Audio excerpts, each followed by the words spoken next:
આજરોજ બપોરે 12 વાગ્યે વધુની હાજરી વગર જ ગ્રામ પંચાયતમાં લગ્ન નોંધાયા. ટેબ્લેટ અપાવવાનું કહી યુવતીની સહી કરાવી પાડોશી પરણી ગયો. મહેસાણા એસપીજીએ કર્યો ઘટનાનો પર્દાફાશ.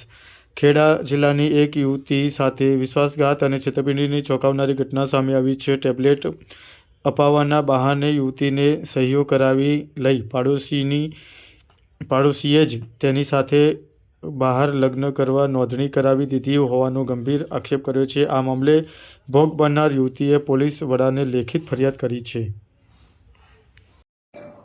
હું ખેડા જિલ્લાની છું અને મારી સાથે જ્યારે હું કોમ્પ્યુટર ક્લાસીસ માટે જતી હતી ત્યારે અમે જે છોકરો છે અમે એક જ ફળિયાના છીએ.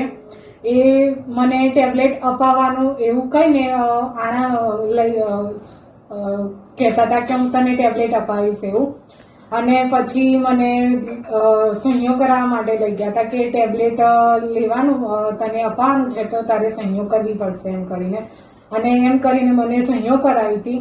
પછી એના 6 મહિના બાદ મને જણાવ્યું કે આપણા કે તારા ને મારા લગ્ન થઈ ગયા છે ને કે આ લગ્ન સર્ટિફિકેટ છે તો કે તારે મારી પાસે આવવું જ પડશે એવું મને વારે ઘડીએ દબાણ કરતા હતા ઘણી વાર. તો મેં ના પાડી કે ના મેં કોઈ મેરેજ કર્યા જ નથી તો હું કઈ રીતે આવું. તો કે આ લગ્ન સર્ટિફિકેટ છે તો તારે મારી પાસે આવવું જ પડશે.